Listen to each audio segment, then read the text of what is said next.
오늘도 구름, 내일도 구름. 이놈의 천지는 왜 이리도 지루한 거야? 이건 지상을 볼 수 있는 거울이잖아. 몰래 한번 볼까? 다람쥐야, 너도 한입 하고 싶으냐? 얘따 여기 있다. 같이 먹자. 저 바보 같은 나무꾼 옷을 훔쳐 장터에 놀러 가봐야겠다. 주모! 여기 뜨끈한 국밥 한 그릇이랑 막걸리 한 사발 내오시오! 술값은 다음에 우리 어머니가 갖다 주실 거요. 잘 먹고 가오! 아이고, 비단들이 곱기도 하네. 내가 한번 입어봐야겠는걸? 이게 무슨 변결해? 내 옷을 바람이 물어갔나? 산짐승이 채갔나? 하늘이 도우셨나 보다. 이거라도 입고 가야 쓰겄네. 으아! 마을 사람들이 왜 나만 보면 욕하고 때리는 거지? 살려주시오! 안녕하세요. 지금 어디서 시청하고 계시나요? 댓글로 남겨주시면 저에게 큰 힘이 됩니다. 옛날 아주 먼 옛날, 우리가 저 밤하늘을 올려다봐도 끝이 보이지 않던 그 시절 이야기입니다. 구름이 솜사탕처럼 깔려 있고 사시사철, 꽃향기가 진동하는 천상계에는 별이라고 불리는 막내 선녀가 살고 있었습니다. 보통 선녀라고 하면 단정하게 머리를 빗고 앉아 검은고나 뜯으며 우아하게 지낼 것 같지만 우리 별이 선녀는 조금 달랐습니다. 별이는 호기심이 어찌나 많은지 매일 아침 똑같은 이슬을 받아 마시고 똑같은 구름 위를 거니는 천개의 생활이 지루해서 견딜 수가 없었습니다. 아이고, 오늘도 구름, 내일도 구름. 이놈의 천지는 왜 이리도 평화롭기만 한 거야? 별이는 비단 치맛자락을 휘날리며 궁궐 기둥을 타고 올라가기도 하고 구름 바닥을 발로 뻥 차보기도 했지만 돌아오는 건 고요한 정적뿐이었습니다. 그러던 어느 날 별이는 천개의 보물 창고 구석에 방치되어 있던 커다란 수정 거울 하나를 발견하게 됩니다. 이 거울은 지상의 모습을 비춰주는 신비한 물건이었지요. 별이는 소매로 거울의 먼지를 슥슥 닦아냈습니다. 그러자 뿌연 안개가 거치듯 거울 속에서 푸르른 산새와 굽이굽이 흐르는 시냇물이 나타나기 시작했습니다. 천개의 인공적인 아름다움과는 비교도 할 수 없는 생명력이 넘치는 지상의 풍경에 별이의 눈이 번쩍 뜨였습니다. 별이는 거울 속을 더 자세히 들여다보았습니다. 깊고 깊은 강원도 어느 두매산골, 우거진 소나무 숲 사이로 땀을 뻘뻘 흘리며 도끼질을 하는 한 사내가 보였습니다. 바로 이 이야기의 또 다른 주인공, 나무꾼 만복이었습니다. 만복은 남들이 보기엔 조금 모자라 보일 정도로 순박한 청년이었습니다. 뙤약볕 아래서 무거운 도끼를 휘두르면서도 얼굴에는 싱글벙글 웃음이 떠나지 않았습니다. 만복이 나무 한 그루를 벨 때마다 입에서는 구수한 노랫가락이 흘러나왔습니다. 에헤야 나무야 나무야 미안하다 나무야. 내가 너를 베어서 장터에 팔아야 우리 노모님 따뜻한 국 한 사발 대접하지 않겠느냐. 어기여차 도끼를 들어라. 별이는 그 모습을 보고 배꼽을 잡고 웃었습니다. 도끼질 한 번에 노래 한 자락, 게다가 나무에게 미안하다며 꾸벅절까지 하는 그 꼴이 얼마나 우스운지 몰랐습니다. 천계에서는 눈을 씻고 찾아봐도 볼 수 없는 희한하고 바보 같은 광경이었습니다. 별이는 만복의 일거수일투족을 관찰하기 시작했습니다. 만복은 다람쥐가 지나가면 자기가 먹으려던 주먹밥 한 덩이를 떼어 던져주고 길가에 핀 이름 모를 들꽃이 꺾일까봐 멀리 돌아서 걸어가는 그런 사람이었습니다.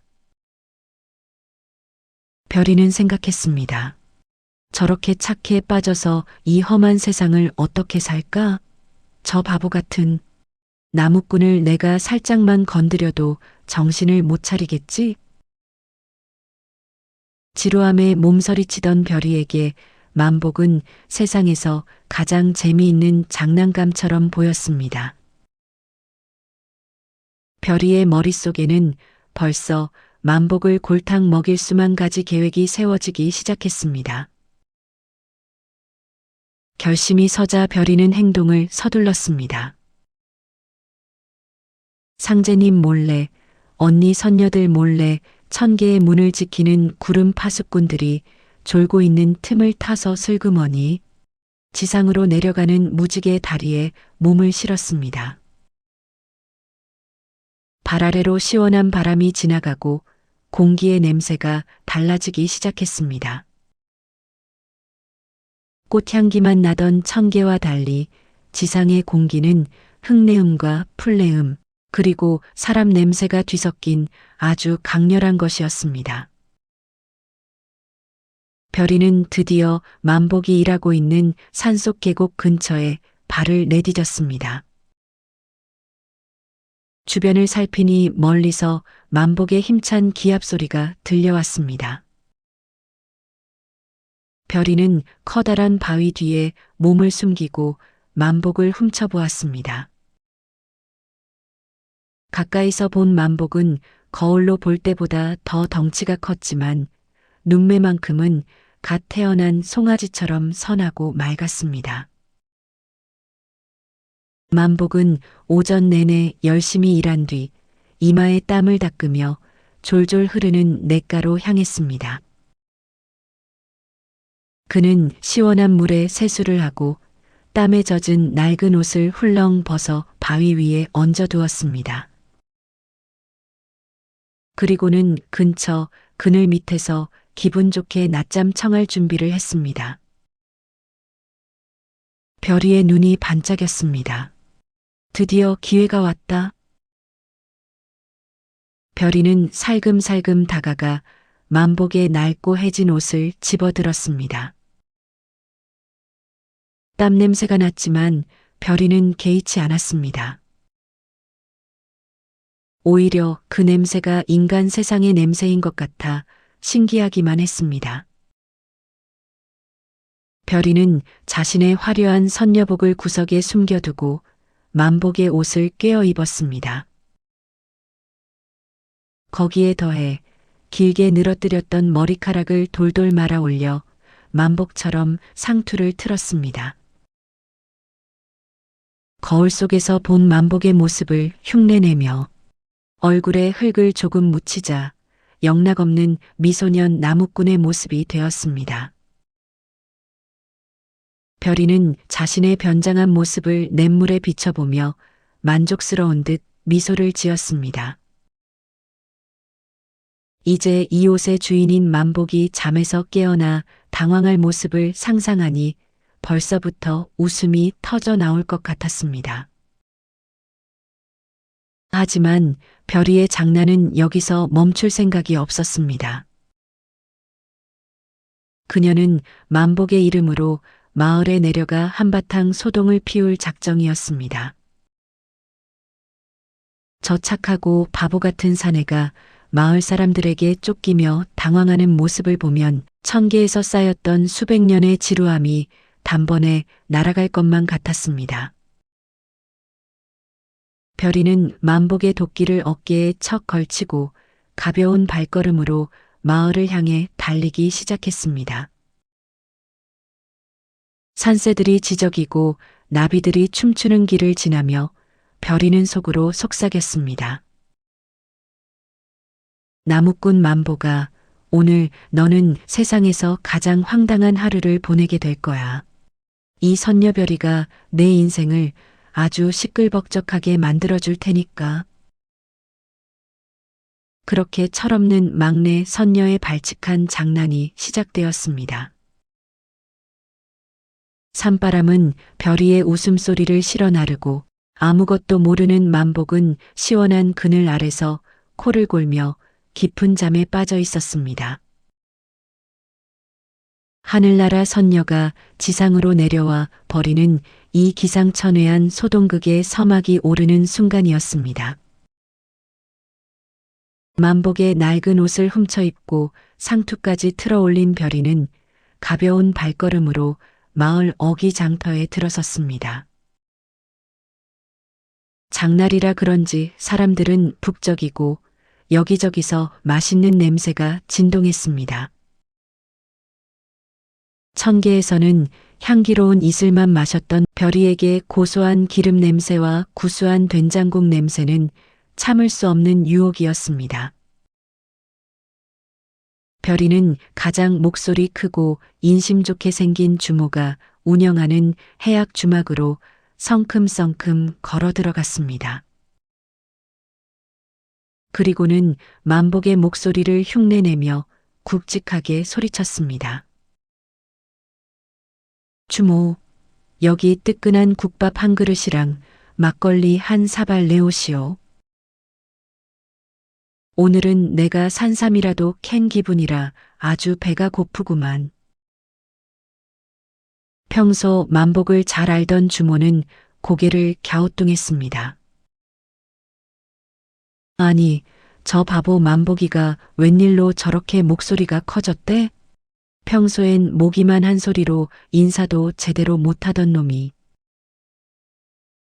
주모는 이상하게 생각하면서도 김이 모락모락 나는 국밥과 시원한 막걸리를 내어주었습니다.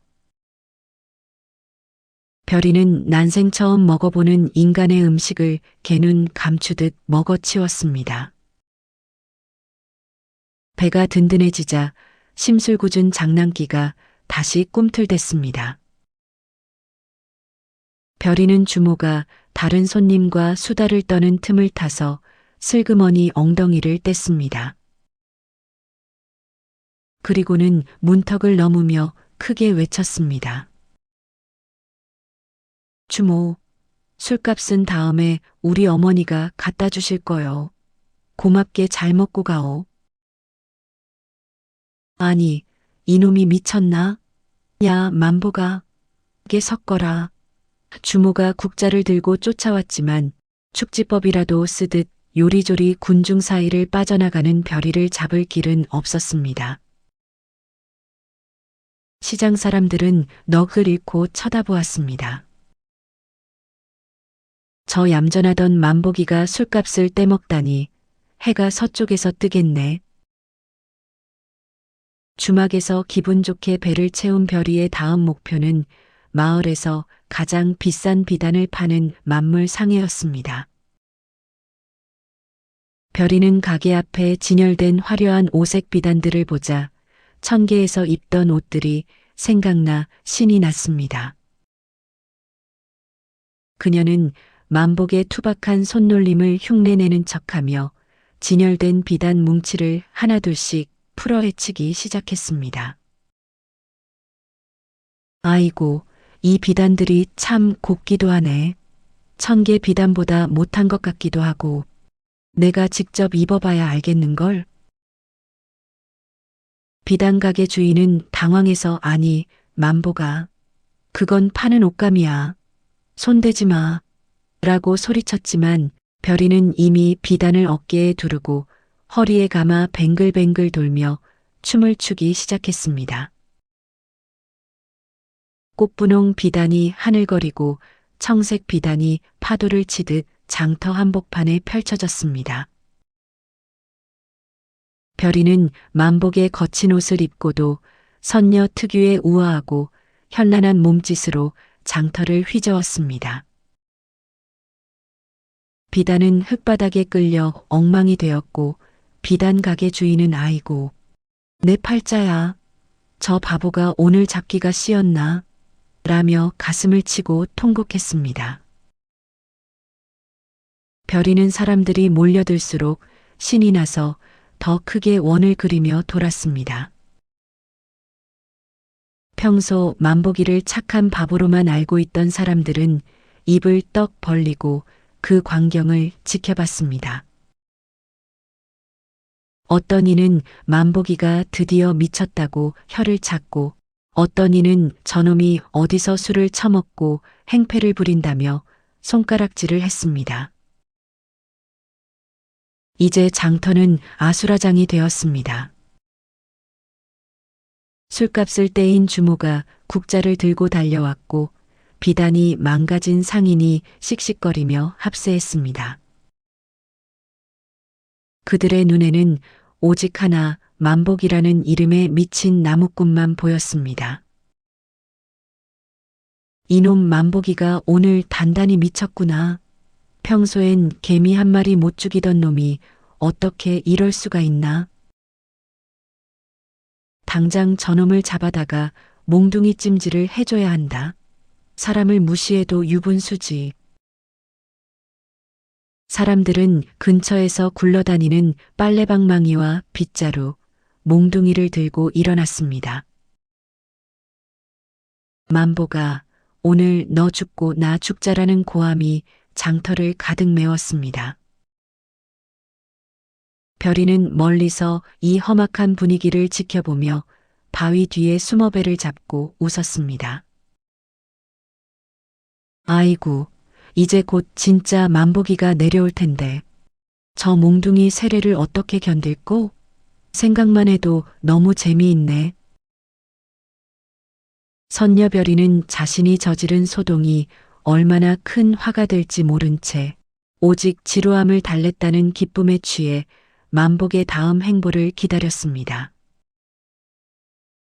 그렇게 철없는 선녀의 장난으로 인해 아무 죄 없는 나무꾼 만복의 인생에는 난생 처음 겪어보는 거대한 폭풍우가 몰아치기 시작했습니다.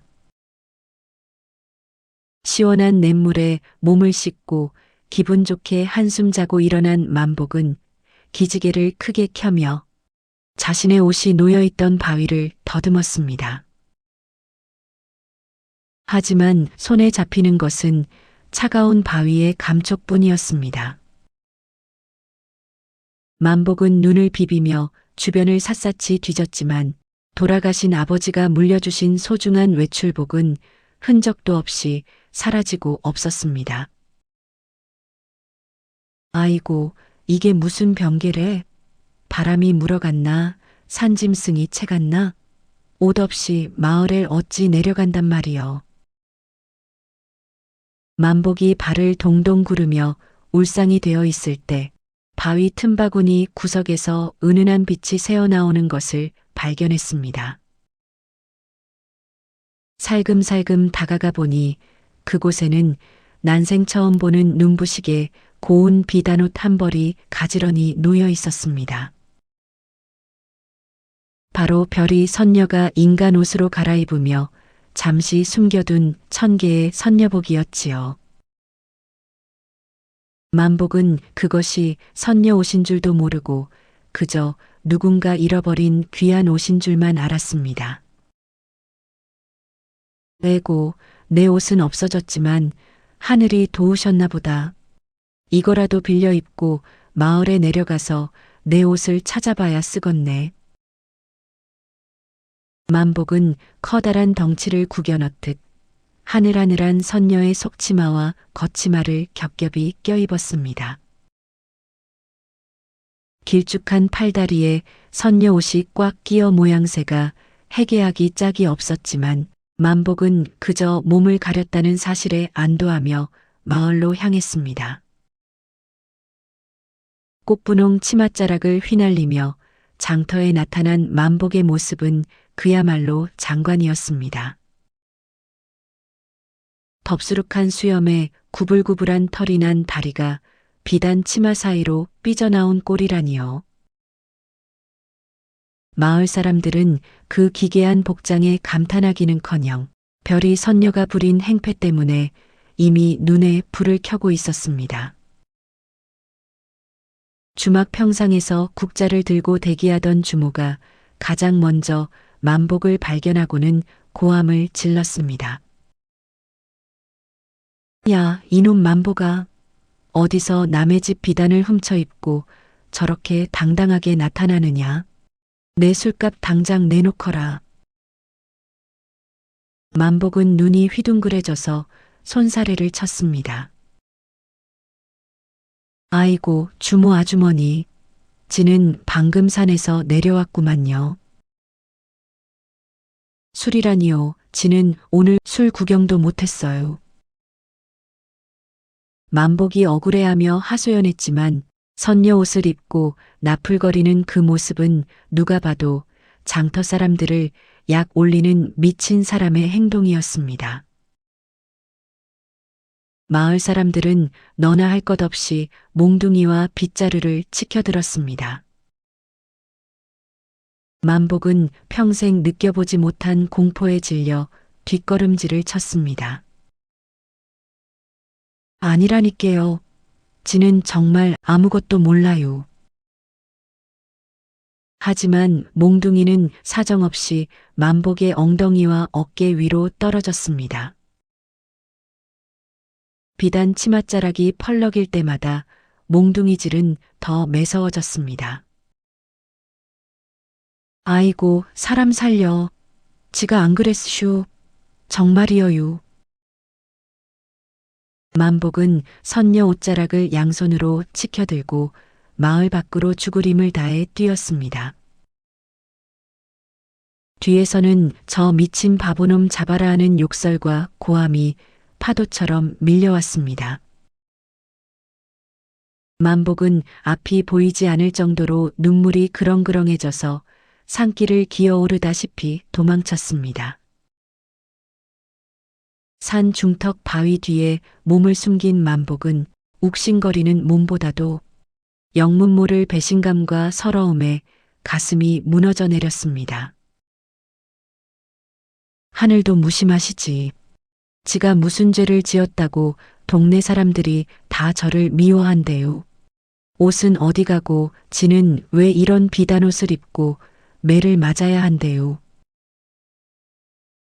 만복은 치맛자락을 솜에 삼아 코를 팽 풀며 꺽꺽 울음을 삼켰습니다. 해는 뉘엿뉘엿 지고 산 그림자가 길게 드리워지는데 선녀 옷을 입은 가엾은 나무꾼의 등 뒤로 차가운 밤바람만 쌩쌩 불어왔습니다. 해가 뉘엿뉘엿 지고 산속에 어스름이 깔릴 무렵이었습니다. 만복은 찢어진 선녀 치맛자락을 대충 추스르고 욱신거리는 엉덩이를 문지르며 산길을 올랐습니다. 억울함에 코를 팽 풀며 한 걸음 한 걸음 내딛던 만복은 집으로 가는 길목 커다란 바위 위를 보고 그만 심장이 멎는 줄 알았습니다. 거기에는 분명 자기 옷인데 자기보다 훨씬 잘생기고 매끈하게 생긴 또 다른 만복이 앉아 있었기 때문입니다. 그 가짜 만복은 도끼를 옆에 끼고 건방지게 다리를 꼬고 앉아 지는 해를 구경하며 여유를 부리고 있었습니다. 만복은 온몸에 닭살이 돋고 뒷덜미가 서늘해졌습니다. 아이고, 저게 무엇이여. 저기 내 귀신이 앉아있네. 오늘 장터에서 매를 맞더니 내가 결국 죽어서 내 혼을 보는 모양이구만. 만복은 바들바들 떨며 그 자리에 주저앉아 기겁을 했습니다. 그때 바위 위에서 다리를 까딱이던 별이가 만복을 내려다보며 낄낄대고 웃었습니다. 귀신이 아니라 내 덕분에 오늘 하루 참 재미있게 놀았다. 이 바보 나무꾼아. 별이의 목소리는 옥굿을 굴러가듯 맑았지만 그 눈빛에는 장난기가 가득 서려 있었습니다. 자기 옷을 입고 거들먹거리는 이 정체불명의 도령이 오늘 소동의 범인이라는 것을 깨닫자 만복은 화를 내기는커녕 바닥에 넙죽 엎드려 머리를 조아렸습니다. 선녀 옷을 입고 엎드린 꼴이 마치 커다란 분홍색 보따리가 땅바닥에 굴러다니는 것 같았습니다. 만복은 눈물을 펑펑 쏟으며 사정했습니다. 아이고, 도련님인지 상기신님인지 모르겠으나 제발 그 옷 좀 돌려주셔요. 그 옷은 지가 그냥 입는 옷이 아니구만요. 돌아가신 울 아버지가 물려주신 단 한 벌뿐인 외출복이어요. 그거 없으면 지는 장가도 못 가고 이 산속에서 호라비 귀신이 될 판이어요. 제발 한 번만 봐주셔요. 예. 만복은 아예 바위 위로 기어 올라가 별이의 바짓가랑이를 붙잡고 늘어졌습니다. 만복의 굵은 눈물방울이 별이가 입은 바지를 적셨지만 만복은 아랑곳하지 않고 울먹였습니다. 자기가 입고 있는 이 눈부신 비단옷보다 아버지의 때 묻은 삼배옷이 만복에게는 세상 무엇보다 귀한 보물이었던 것입니다. 별이는 자기 다리에 매달려 엉엉 우는 만복의 모습이 귀여우면서도 어찌나 우스운지 터져나오려는 웃음을 참느라 입술을 꽉 깨물었습니다. 하지만 이대로 옷을 돌려주기엔 너무 싱거웠지요. 별이는 도도하게 고개를 치켜들며 더 짓궂게 굴기로 했습니다. 싫은데? 이 옷이 생각보다 내 몸에 아주 딱 맞는걸. 땀 냄새는 좀 나지만 아주 정감이 가고 좋아. 절대 못 돌려주지. 만복이 아이고 나 죽네하며 통곡을 하자 별이는 못 이기는 척 조건을 내걸었습니다. 정 그 헌옷이 탐나면 나랑 시합을 하나 하자. 내가 나를 3번 웃기면 돌려주지.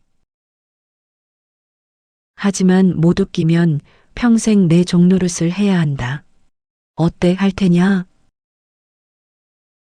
만복은 덩치에 맞지도 않는 분홍색 선녀 치마를 질질 끌며 바위 위에서 엉덩이를 좌우로 실룩거렸습니다. 지가 우리 마을 잔칫날마다 추던 엉덩이 춤이구만요. 보셔요. 요게 바로 까투리 엉덩이 춤이여유. 만복은 입으로 얼쑤절쑤 소리까지 내며 팔다리를 휘저었습니다. 찢어진 비단 치마 사이로 털이 숭숭 난 다리가 보이고 덩치 큰 사내가 선녀처럼 수줍은 표정을 지으며 윙크를 해대니 그 꼴이 말로 다 할 수 없이 가관이었습니다. 별이는 속으로 배꼽이 빠질 것 같았지만 짐짓 엄숙한 표정을 지으며 헛기침을 했습니다. 에헴, 하나도 안 웃기구나. 그게 춤이냐, 곰이 재주 넘는 것이냐? 겨우 그 정도 실력으로 내 옷을 찾겠다고? 그렇게 별이가 만복을 이리저리 부려먹으며 며칠이 흘렀습니다. 별이는 만복을 그저 골탕 먹이기 좋은 웃기는 바보라고만 생각했지요. 하지만 곁에서 지켜본 만복의 진면목은 별이의 생각과는 아주 딴판이었습니다. 어느 날 아침 만복은 별이의 점심을 준비하다 말고 갑자기 숲속으로 뛰어갔습니다. 별이가 의아해하며 뒤를 쫓아가 보니 만복은 덤불에 다리가 걸려 낑낑대는 어린 고라니 한 마리를 조심스레 풀어주고 있었습니다. 만복은 고라니의 상처에 자기 옷자락을 찢어 발라주고는 마치 자식 대하듯 다정하게 속삭였습니다. 아이고, 요놈아. 욕봤다, 욕봤어. 산속에 호랑이가 무서운 게 아니라 요 뾰족한 가시넝쿨이 무서운 법이여. 얼른 엄마한테 가거라, 응? 그뿐만이 아니었습니다. 만복은 나무꾼이면서도 생나무는 절대 베지 않았습니다. 벼락 맞은 고사목이나 이미 쓰러진 나무들만 골라 지게에 짊어졌지요. 별이가 그렇게 골라 베어서 언제 돈을 벌겠느냐고 핀잔을 주자 만복은 뒷머리를 긁적이며 해맑게 웃었습니다. 저 나무들도 다 집이 있고 식구가 있구만요. 지가 편하자고 멀쩡한 놈을 베어버리면 저기 둥지 튼 새들은 어디서 잠을 잔대요? 지는 좀 덜 벌어도 나무들하고 같이 늙어가는 게 좋구만요. 별이는 그 광경을 지켜보며 큰 충격을 받았습니다. 청계에서 보던 그 어떤 잘생기고 똑똑한 신선들보다도 땀 냄새 풍기며 산짐승과 대화하는 이 바보 나무꾼이 훨씬 더 빛나 보였기 때문입니다. 별이는 만복이 잠시 자리를 비운 사이 그가 돌보던 작은 들꽃들을 보았습니다. 만복은 혹여나 자기가 밟을까봐 작은 돌담까지 쌓아두었습니다. 별이는 자신도 모르게 만복에 투박하지만 따뜻한 마음씨에 가슴 한구석이 간질거리는 것을 느꼈습니다. 나는 저 사람을 괴롭히고 비웃으려고 내려왔는데 저 사람은 왜 이렇게 마음이 예쁜 걸까? 내가 입고 있는 이 낡은 옷 주인은 사실 세상에서 제일 가는 부자였구나. 마음 부자 말이야. 도도하게 굴던 별이의 눈빛이 조금씩 부드러워지기 시작했습니다. 만복을 골탕 먹이는 재미보다 만복이 해주는 서툰 밥을 얻어먹고 그의 구수한 옛날 이야기를 듣는 시간이 더 기다려지기 시작한 것입니다. 선녀별이의 장난기 가득했던 마음속에 어느덧 인간 세상의 따스하고 뭉클한 감정이 싹을 틔우고 있었습니다. 만복은 별이가 입고 있는 자신의 옷을 가만히 살펴보았습니다. 아버지가 물려주신 소중한 옷이었지만 며칠 사이 장난기 많은 별이가 여기저기 쏘다닌 탓에 옷깃은 너덜너덜해지고 소매는 구멍이 숭숭 나 있었습니다. 게다가 마을 사람들은 그 옷만 보면 사고뭉치 만복인 줄 알고 몽둥이를 들고 쫓아오니 저 고운 아가씨가 매를 맞을까봐 만복의 마음은 조마조마하기만 했습니다. 아이고, 내 옷이 저리 낡아서 어쩐다냐. 저 고운 분이 내 옷 때문에 동네 사람들한테 욕을 먹으니 내 마음이 갈갈이 찢어지는구만.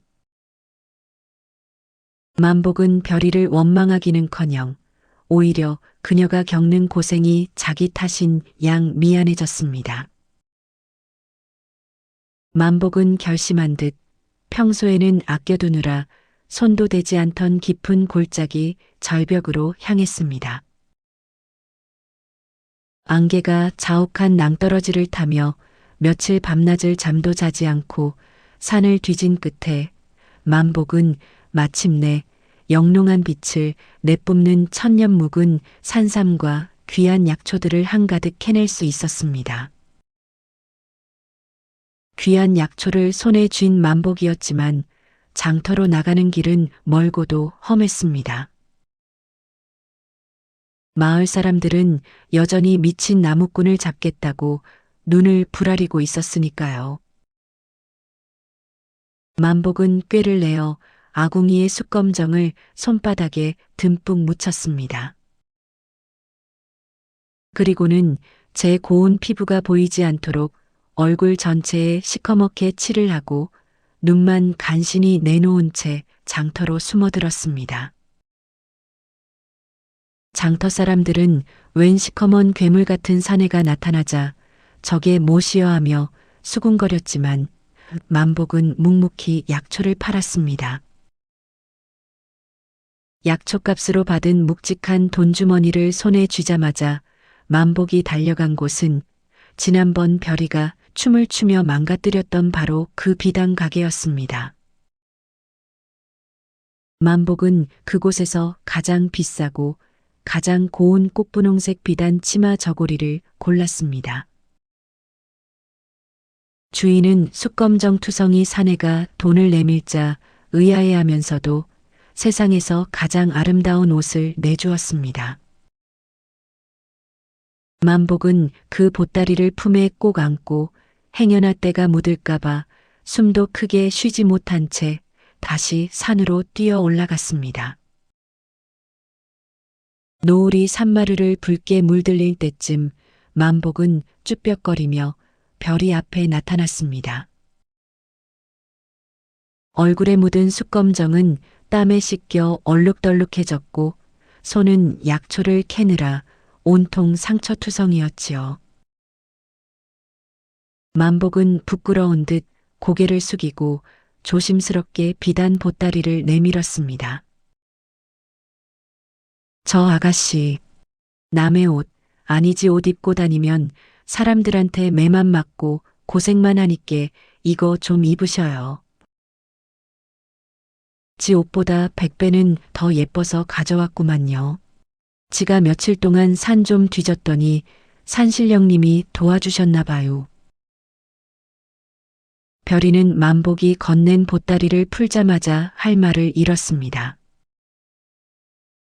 눈부신 분홍색 비단이 달빛 아래 물결쳤습니다. 자기는 그저 따분함을 달래려 이 바보를 골탕 먹이고 옷을 뺏고 몽둥이질을 당하게 했는데 이 나무꾼은 자기를 위해 목숨을 걸고 절벽을 타서 이 고운 옷을 마련해 온 것이었습니다. 별이의 가슴 한구석이 찌릿하고 아려왔습니다. 생전 처음 느껴보는 미안함과 고마움이 별이의 눈가에 고였습니다. 별이는 말없이 보따리를 들고 커다란 떡갈나무 뒤로 들어갔습니다. 잠시 후 부스럭거리는 소리가 멎고 나무 뒤에서 누군가 천천히 걸어 나왔습니다. 낡은 나무꾼 옷에 상투를 틀었던 미소녀는 간데없고 꽃분홍 비단 옷을 입고 머리를 길게 늘어뜨린 절세미인이 서 있었습니다. 만복은 그 모습에 넋을 잃고 입을 벌린 채 멍하니 서 있었습니다. 심장이 방앗간 공이질하듯 쿵쾅거려 숨조차 쉴 수 없었습니다. 아이고, 하늘에서 내려온 선녀님이 여기 있었네.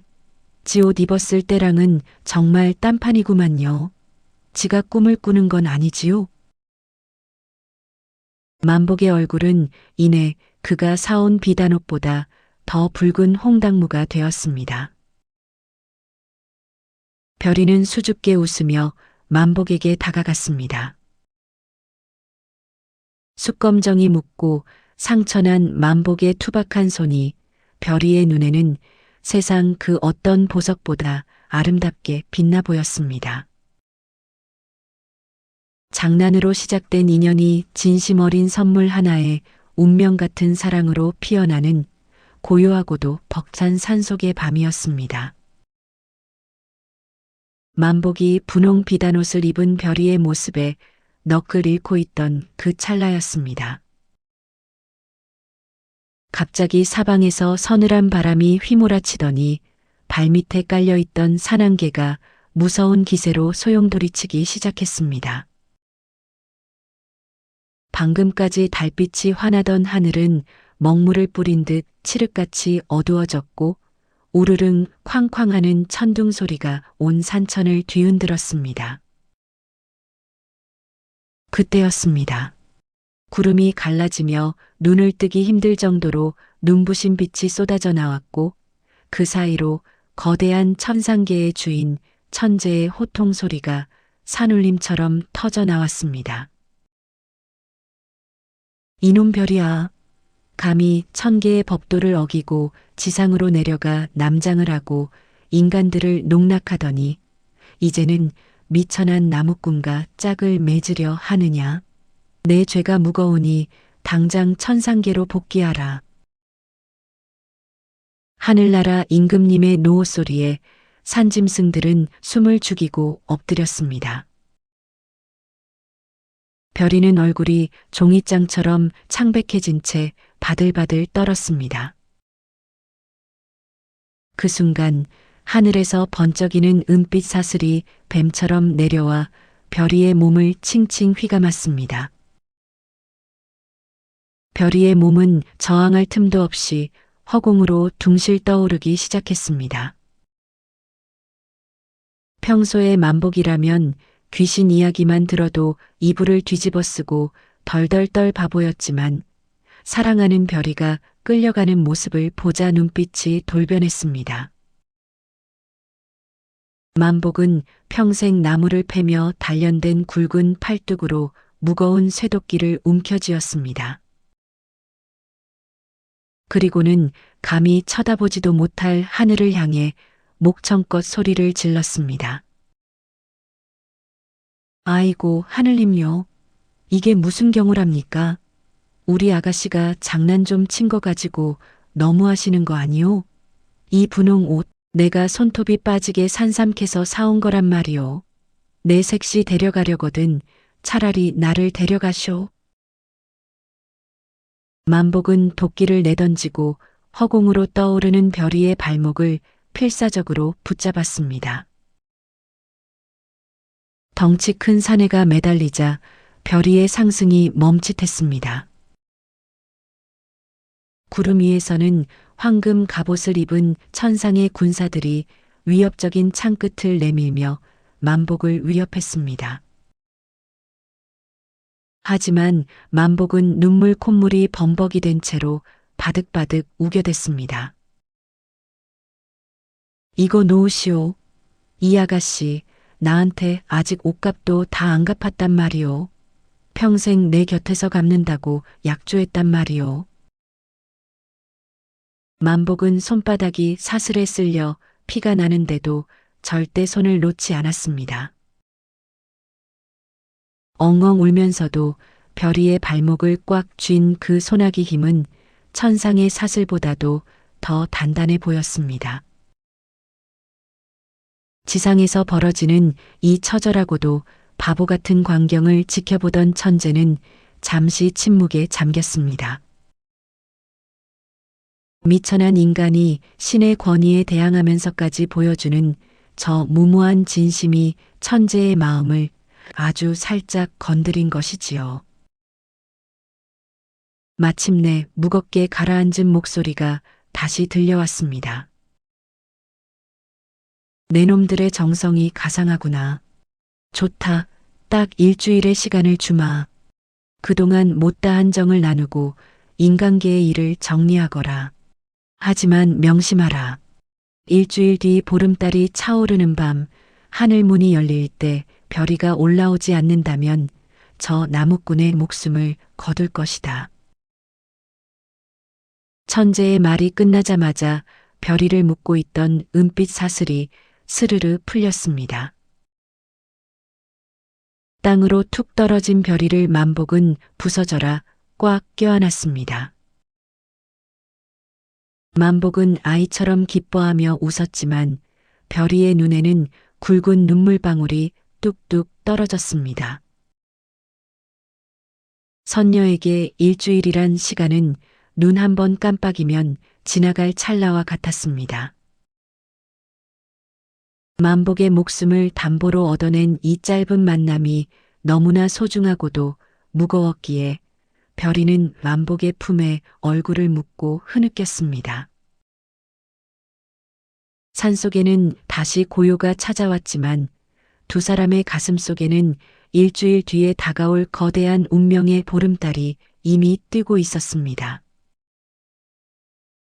일주일이라는 시간은 모래시계의 모래알처럼 빠르게 빠져나갔습니다. 만복은 마음속이 타들어갈 텐데도 별이 앞에서는 평소보다 더 허허거리며 밝게 웃었습니다. 별이와 함께하는 마지막 시간을 눈물로 보내고 싶지 않았던 만복만의 속 깊은 배려였지요. 만복은 매일 아침 일찍 산을 타며 별이를 위한 마지막 선물들을 하나씩 준비했습니다. 첫째 날, 만복은 사람이 발길이 닿지 않는 깊은 절벽 끝에서만 핀다는 신비로운 꽃들을 한가득 꺾어왔습니다. 아침 이슬이 채 가시기도 전에 돌아온 만복은 마당 구석구석에 꽃을 심어 오두막 전체를 천상계 부럽지 않은 꽃대골로 만들었습니다. 둘째 날에는 도끼 대신 작은 칼을 들고 하루 종일 나무를 깎았습니다. 만복의 투박한 손가락은 여기저기 베어 피가 났지만 결국 별이의 머리에 꼭 맞는 단단하고 매끄러운 나무 비녀를 완성했습니다. 만복은 수줍게 웃으며 별이의 머리에 비녀를 꽂아주었고 별이는 그 투박한 선물에 가슴이 미어지는 것 같았습니다. 셋째 날 만복은 다시 마을 장터로 향했습니다. 별이가 예전에 먹고 싶다 했던 달콤한 꿀떡을 사기 위해서였지요. 이제 마을 사람들은 만복이 미친 게 아니라 지극한 사랑에 빠졌다는 사실을 다 알고 있었습니다. 주모도 비단 가게 주인도 만보가 미안하다라며 만복의 주머니에 떡을 덤으로 꾹꾹 눌러 담아주었습니다. 마침내 약속한 7번째 밤이 찾아왔습니다.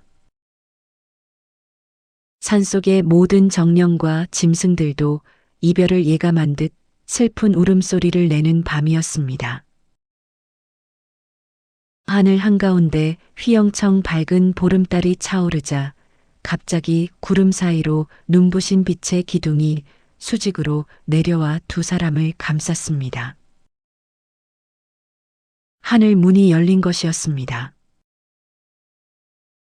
별이는 눈물 섞인 목소리로 만복의 거친 손을 꼭 잡았습니다.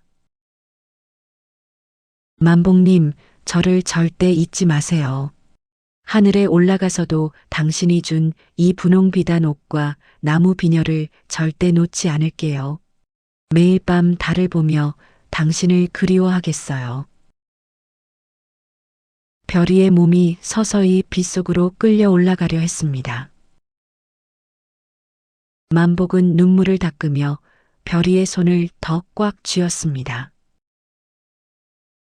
그런데 웬일일까요? 만복은 손을 놓기는커녕 별이를 따라 그 눈부신 빛속으로 성큼 발을 내디뎠습니다. 당황한 별이가 만복을 밀어내며 소리쳤습니다. 안 돼요, 만복님. 인간의 몸으로 하늘에 오르려다가는 목숨이 위험해요.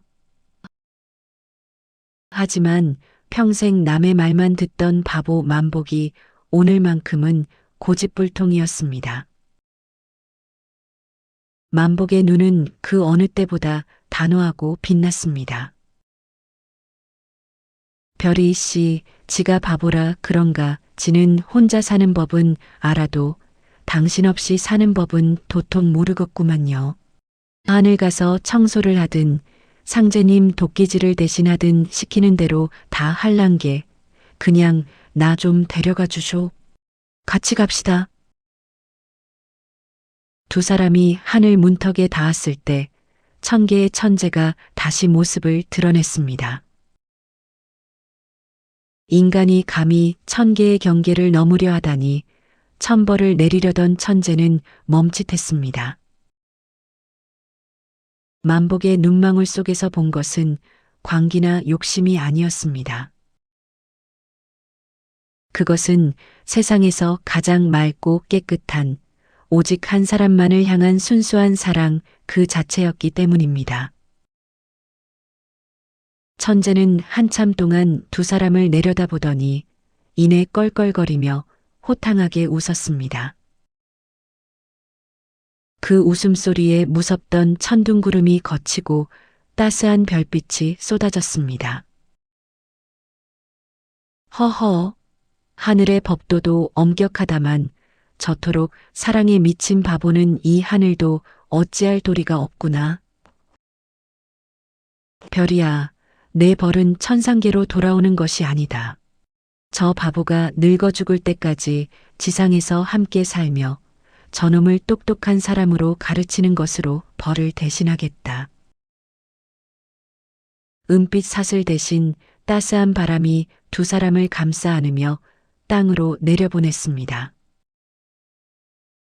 별이는 더 이상 날개옷을 그리워하지 않았습니다. 만복이 선물한 분홍 비단 옷을 입고 만복이 깎아준 나무 비녀를 꽂은 채 만복의 아내가 되기로 했습니다. 그 후로 만복은 여전히 조금 어리숙하긴 했지만 똑똑한 별이의 가르침 덕분에 마을에서 제일 가는 살림꾼이자 1등 남편이 되었습니다.